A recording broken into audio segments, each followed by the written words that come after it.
Arkadaşlar bugün sizlerle basit slime yapacağız. Sabun, tuz, sabun.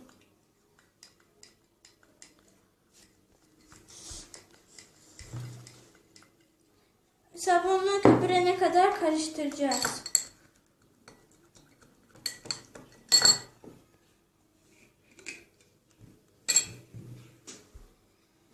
Oho. Sesi geliyor.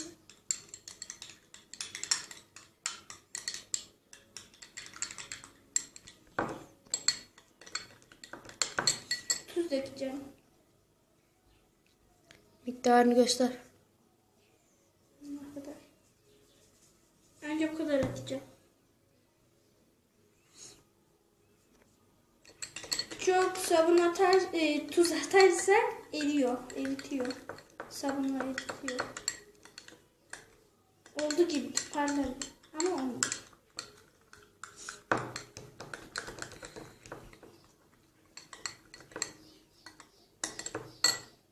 Biraz daha dökeyim. Şu an biraz daha bu kadar.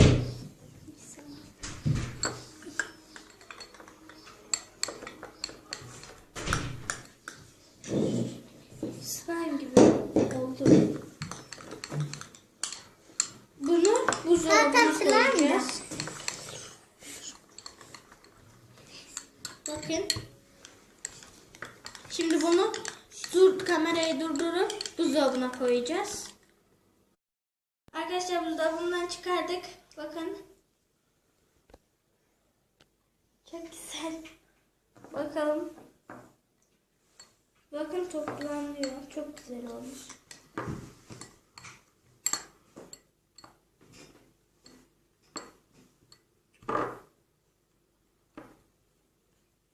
Çıkartayım mı? Sıvı oldu. Tuz atsam biraz daha.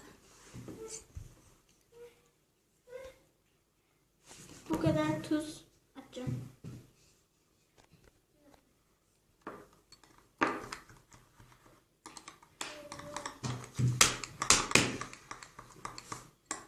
Daha güzel oldu. Daha fazla atmayacağım çünkü tuz sabunu eritebilir. Evet. Arkadaşlar videomuzun burada sonuna geldik. Kolay basit bir slime yaptık. Sadece sabun ve tuz var içerisinde. Herhangi bir sabun olur, bir şey olmaz. Bizi izlediğiniz için teşekkürler. Bay bay.